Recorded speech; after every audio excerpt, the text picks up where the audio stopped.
Conjunctions. Conjunctions. Ebigambo ebigasi. Ebigambo ebigasi. Hello and welcome. In today's lesson, we are going to look at conjunctions. Ebigambo ebigasi. So if you further want to know what conjunctions are and examples and understanding conjunctions, stick around and watch until the end of the video. Remember, at Benny Benny, we learn English and Luganda with ease. So subscribe, like, and share. Conjunctions. Ebigambo ebigasi. Conjunctions are words used to join sentences together. Conjunctions are words used to join sentences together. Remember, sentences are emboozi in Luganda.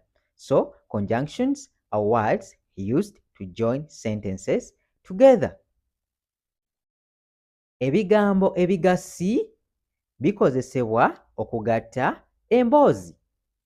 Ebigambo ebigasi bikozesebwa okugatta emboozi.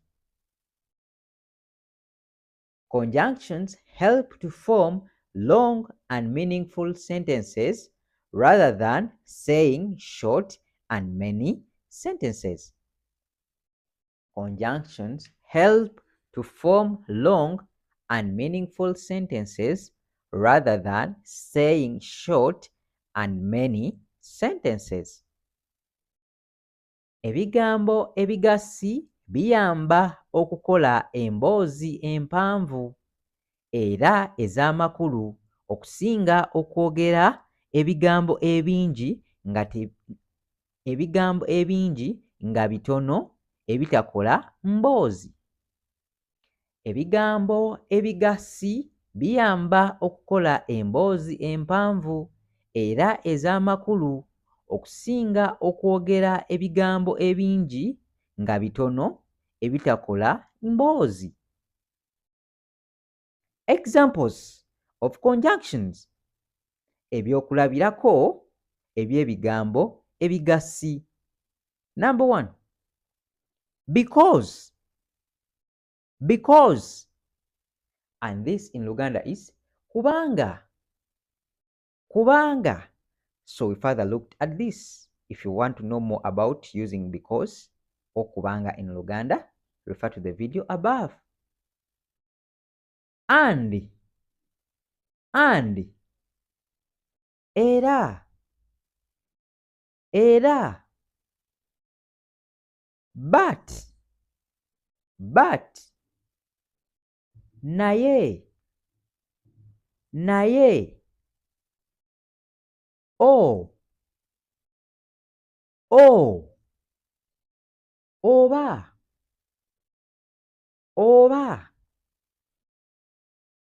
Yet. Ate. So. Kati. Either. Oba.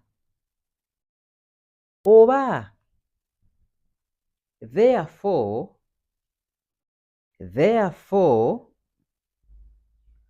no Rachel. Okay, and many others. Nebirala bingi. Okay, let's have some sentences to understand conjunctions. Sentences to understand conjunctions. Ebyokulabirako. My friend is poor but honest. My friend is poor but honest. So the conjunction here is but. Naye.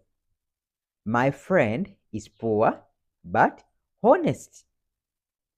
Mukwano gwange mwavu naye mwesimbu.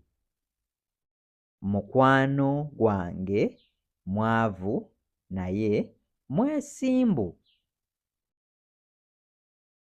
She will come and I tell her. She will come and I tell her. The conjunction is and. Good.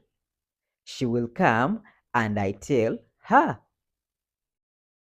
Ye ajja kujja era nze nja kumugamba.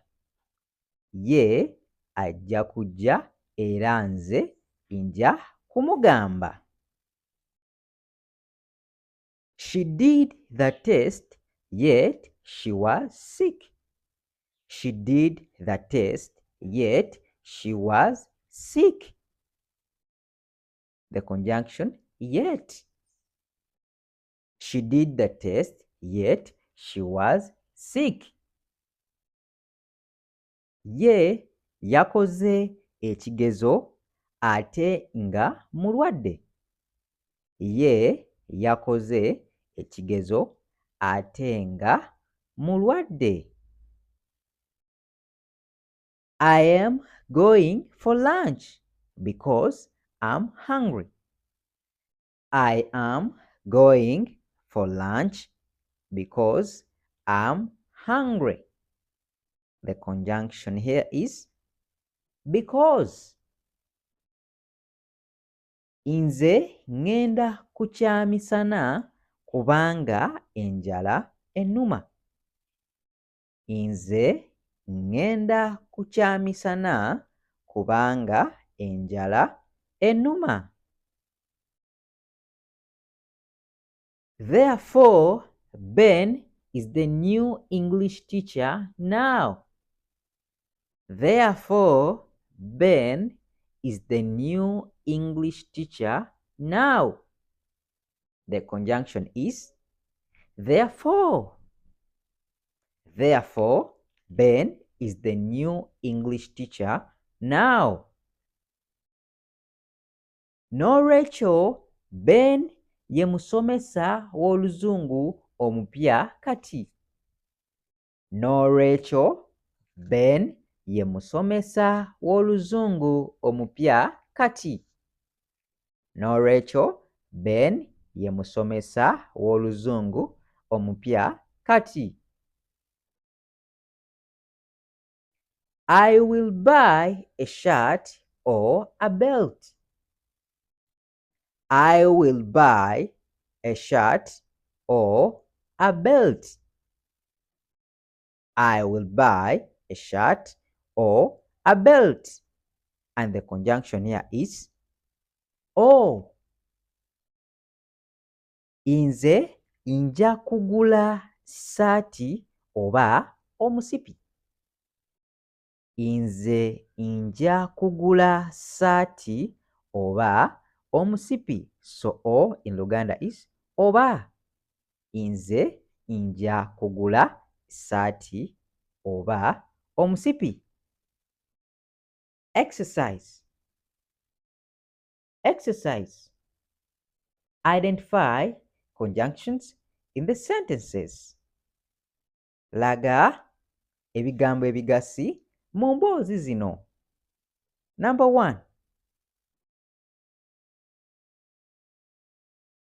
Martin will come but